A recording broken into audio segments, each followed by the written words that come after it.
حصريا على شبكة سما الإنشاد.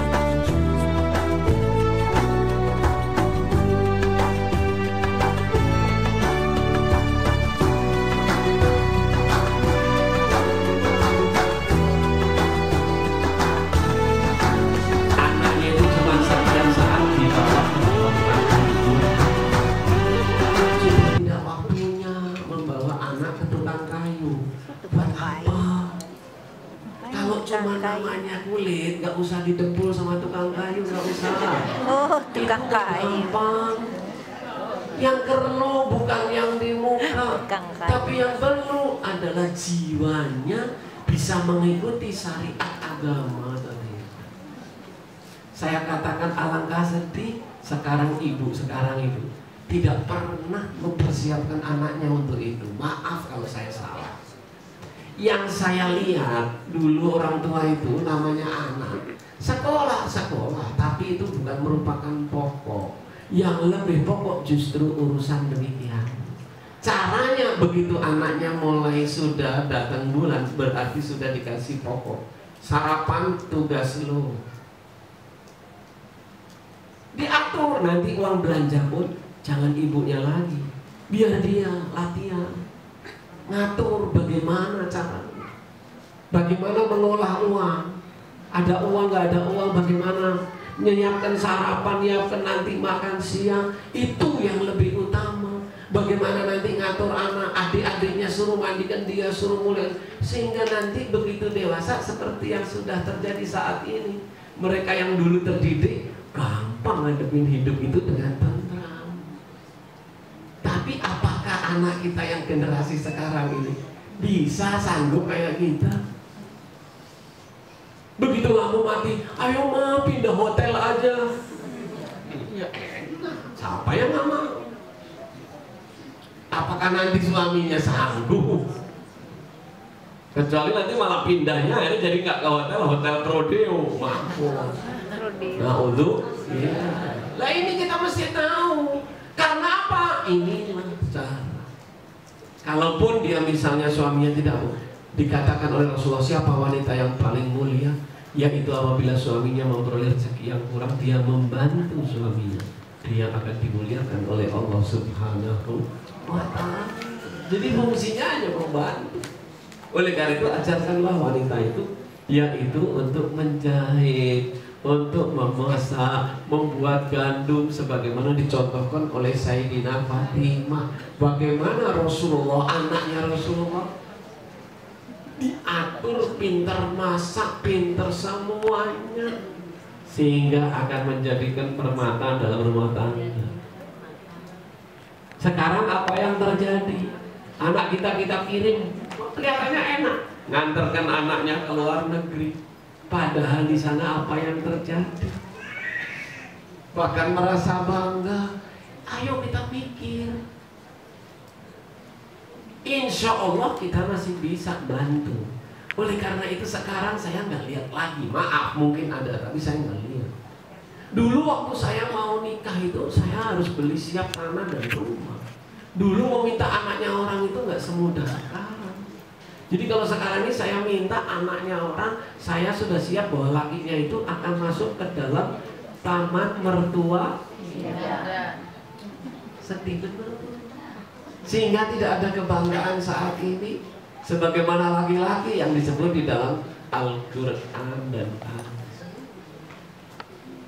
Bahkan kalau lihat langsung begitu dikawin, terus mau tinggal di mana anak gue?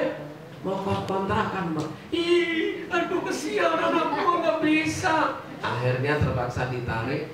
Akhirnya apa yang terjadi? Hobinya sama iper, akhirnya sering ribut dan sebagainya. Ini sudah pernah kita bahas. Ini aturan di dalam Islam supaya mengajarkan anaknya. Untuk apa? Yang paling utama tadi di atas, yaitu untuk menahan keinginan. Yang disebut menahan keinginan itu apa? Bisa nggak rumah tangga itu dari kecil anaknya itu dilatih untuk mengendalikan nafsu. Dilatih dari kecil, iya. Bahkan kalau dia belum bisa, namanya suruh puasa, kata Rasul. Dilatih kalau belum nikah, banyak puasa. Jangan puasanya nanti kalau udah gendut. Jangan nunggu gendut puasa itu. Tapi tujuannya untuk meredam hawa nafsu. Jangan nganggap enteng hawa nafsu. Hawa nafsu itu godaan manusia. Godaan manusia itu ada 4. Dikatakan Al-Habib Ali, as-syaitanu wan nafsu wal hawa wadaniyah. Godaan manusia hidup itu 4. As-syaitanu setan, wan nafsu nafsu, wal hawa hawa itu sendiri, beda dengan nafsu. Yang keempat keduniaan, itu godaan manusia. Nanti kita bahas. Kita bicarakan dulu yang namanya nafsu. Mau dikatakan, silakan tulis. Godaan nafsu lebih jahat daripada godaan 300 setan. Godaan setan itu di Quran disebut sesungguhnya godaan setan itu lemah. Gampang, gak sulit. Tapi godaan nafsu, Masya Allah, sulit. Oleh karena itu Allah memberitahu di dalam Al-Quran surat 79 ayatnya 40 dan 41.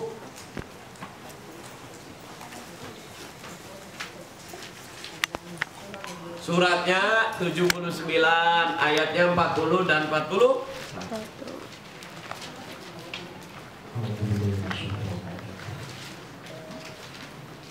Bismillahirrahmanirrahim. Wa amma man khafa maqama rabbih wa nahan nafsa 'anil hawa fa innal jannata hiyal ma'wa. Silakan. Dan adapun orang-orang yang takut kepada kebesaran Tuhannya dan menahan diri dari keinginan hawa nafsunya, Ya. Maka terus maka sesungguhnya surgalah tempat tinggal. orang kalau bisa nahan nafsunya, nggak ada tempat lain, harus di surga. Jadi hidup ini mengendalikan nafsu. Contoh, ada 3. Ada malaikat, ada manusia, ada binatang. Ada manusia, ada malaikat, ada binatang. Malaikat itu dikasih akal, tapi kagak dikasih nafsu. Jadi nggak ada malaikat nak kawin, nggak ada.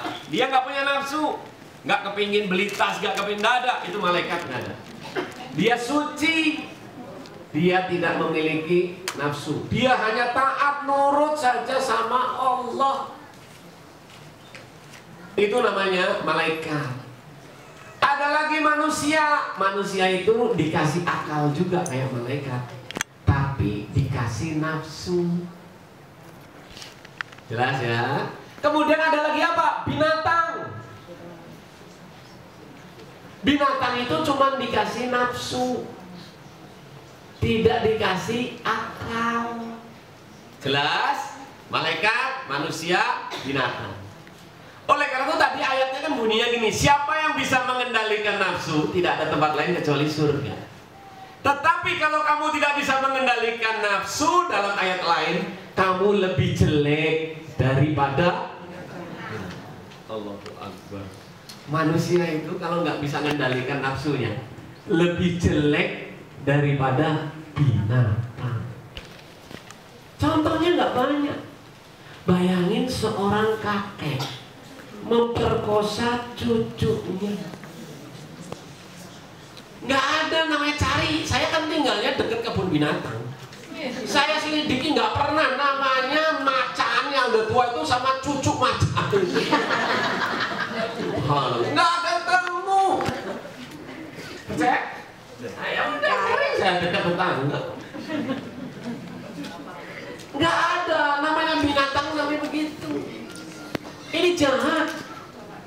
Bahkan sekarang ini banyak tuh Pak Lurah, Pak RT itu bingung.